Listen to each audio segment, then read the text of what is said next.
Welcome to Suma thoughts. ఇప్పుడు తెలంగాణ వంటకము సర్వపిండిని చూద్దాం.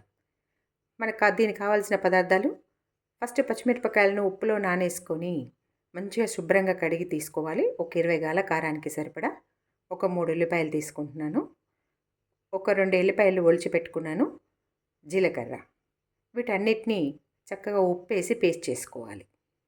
ముందుగా కడిగి పెట్టుకున్న పచ్చిమిరపకాయలు, ఉల్లిగడ్డ, ఎల్లిగడ్డ, నేను గల్లుప్పు తీసుకున్నాను. వీటన్నిటిని మెత్తగా పేస్ట్ చేసుకుందాం. బియ్య పిండిని జల్లించి తీసుకోవాలి. దాదాపుగా ఒక 250 గ్రామ్స్ తీసుకున్నాను నేను. ఇప్పుడు ఈ బియ్య పిండిలోకి మనం ఈ కరివేపాకు మంచిగా తుంచి వేసుకుందాం. తుంచి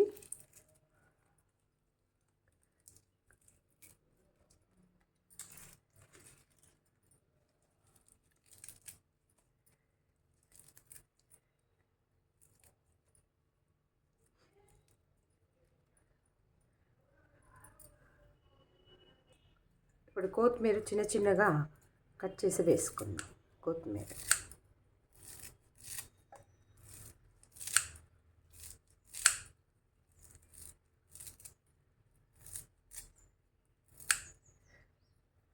ఇది వారం కింద మార్కెట్ నుంచి తెచ్చుకున్న కొత్తిమీర అండి.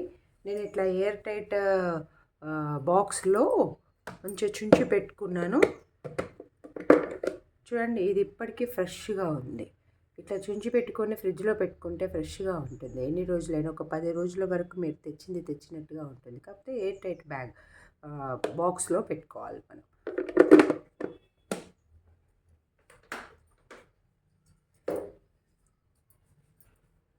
ఇప్పుడు ఇందులోనే నువ్వులు పోయండి.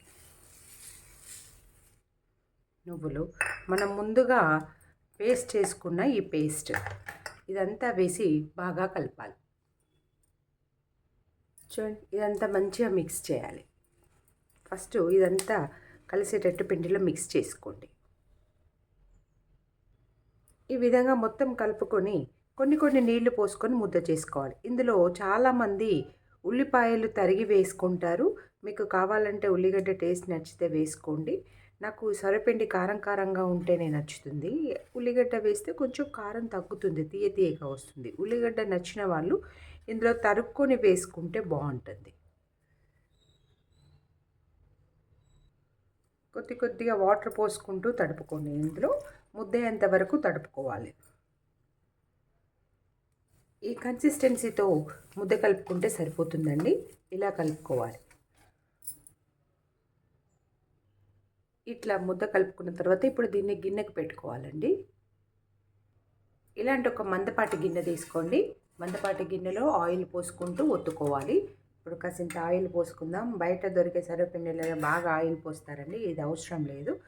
అది ఎట్లా అంటే సర్వపిండి పెట్టి మునిగే వరకు ఆయిల్ పోస్తారు. ఇది ఇందులో కొంచెం పోసుకుంటే సరిపోతుంది. ఇంత ముద్ద తీసుకోండి. ఇంత ముద్ద తీసుకొని దీనికి పల్చగా ఒత్తుకోవాలి. ఎక్కువైనా తీసేయచ్చు. చక్కగా గిన్నెకంతా వచ్చేలాగా పల్చగా ఒత్తుకుంటే, పల్చగా ఉంటేనే బాగుంటుందండి. ఇది ఎలా ఉన్నా బాగానే ఉంటుంది. కొంతమంది మందపాటిగా ఇష్టపడతారు. మందపాటిగా ఇష్టపడేవారు ఏంటంటే ఇందులో మొత్తం ఆనియన్స్ తరుగు వేసుకుంటారు. ఆనియన్స్ తరుగు వేసుకుంటే కాసింత మందంగా వస్తుంది. నేను ఈ ఎక్సెస్ ఉన్నది తీసేస్తున్నాను.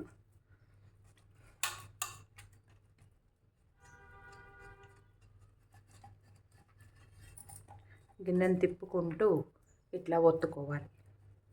గిన్నె అంతా స్ప్రెడ్ అయ్యేంత వరకు ఒత్తుకోవాలి. చూసారా, అదే ఆయిల్ ఎక్కువ అయిపోయింది. దాని నిండా మునిగే వరకు పోయాల్సిన అవసరం లేదు.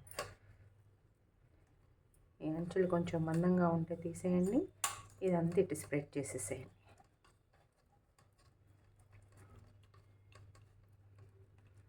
ఇంత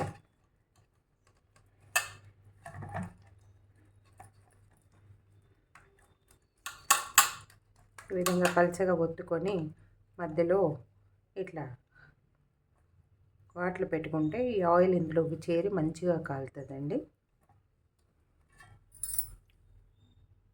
ఇప్పుడు దీన్ని మనం పొయ్యి మీద కాల్చుకుందాం. చక్కగా మూత పెట్టి కాల్చుకోండి. మూత పెట్టి కాల్చుకొని తర్వాత ఒకసారి టర్న్ చేయాలి.